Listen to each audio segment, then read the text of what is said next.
അനുമോളെ, അനു, ലീലാം ചേച്ചിയെ മോളെ. ആ ചേച്ചി ഇപ്പൊ വരാട്ടോ, ഞാൻ റെഡി ആയിക്കൊണ്ടിരിക്കേ.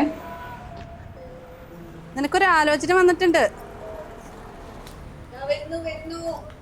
ആ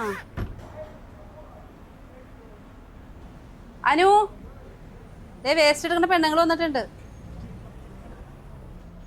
സോറി ചേച്ചി, റെഡി ആവാൻ കുറച്ച് ലേറ്റ് ആയി. നമുക്ക് ഇറങ്ങാം രമേച്ചി. അനു, നീ എന്താ ഈ വേഷത്തില്? നീ ആ തുണിക്കടലത്തെ ജോലി വിട്ടാ? അതായിരുന്നില്ല നല്ല ശമ്പളമുള്ള ജോലി. നിനക്ക് എന്താ പറ്റി മോളെ? ഇങ്ങനെ വേസ്റ്റ് ഒക്കെ എടുക്കാൻ പോയി കഴിഞ്ഞാൽ കുടുംബം പുലർത്താൻ പറ്റുമോ? നാളെ നല്ലൊരു ചെക്കൻ ഇത് പറഞ്ഞു, ഇതാണ് ഒരു ജോലി. ലീലാമ്മ ചേച്ചി, ഇത് വെറും വേസ്റ്റ് വാരലല്ല, ഇത് ഞങ്ങളുടെ ബിസിനസ്സാണ്, ഞങ്ങളുടെ സ്വന്തം സംരംഭം. ബിസിനസ്സാ? നമ്മുടെ കേരളത്തിലെ എല്ലാ മുനിസിപ്പാലിറ്റിയിലും നമ്മുടെ സർക്കാർ കേരളക്കര മാലിന്യ പരിപാലന പദ്ധതിയിലൂടെ ഞങ്ങളെ പോലുള്ള ഹരിതകർമ്മ സേനാംഗങ്ങളുടെ വരുമാനം കൂട്ടാൻ പുതിയ പദ്ധതികൾ കൊണ്ടുവരുന്നുണ്ട്. ഞങ്ങളിനി തൊഴിലാളികളല്ല, ബിസിനസ്സുകാരാണ്. അതെ ചേച്ചി, ഞങ്ങളുടെ ഒരു യൂണിറ്റ് തുണിസഞ്ചി ഉണ്ടാക്കലാണ്. പ്ലാസ്റ്റിക് നിരോധിച്ചോടുകൂടി അതിന് നല്ല ഡിമാൻഡാണ്. വേറൊരു യൂണിറ്റ് ജൈവവളം ഉണ്ടാക്കാനാ. ഇപ്പോൾ അതിനും നല്ല വിപണിയാണ്.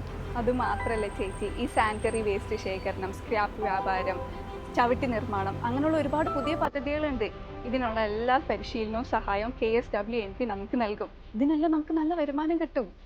ഇത് ഭയങ്കര അഭിമാനമുള്ള പരിപാടിയാണ്. നമ്മുടെ നാട് നമ്മൾ തന്നെ വൃത്തിയാക്കുന്നു. മാത്രമല്ല ഒരാളുടെ മുന്നിൽ കൈ നീട്ടാതെ നമുക്ക് സ്വന്തം കാലം നിൽക്കുകയും ചെയ്യാം.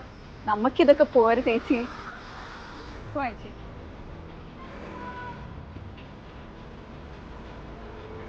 അല്ല, ചേച്ചിയല്ലേ ഒരു ഫോട്ടോ കാണിക്കാനുണ്ട് എന്ന് പറഞ്ഞത്? ഇനി ആ ഫോട്ടോ വേണ്ട മോളെ. നിന്നെ പോലുള്ള മെഡിക്കൽക്കേ നല്ലൊരു ആലോചനയായിട്ട് ലീലം ചേച്ചി പിന്നെ വരാം. ശരി ചേച്ചി.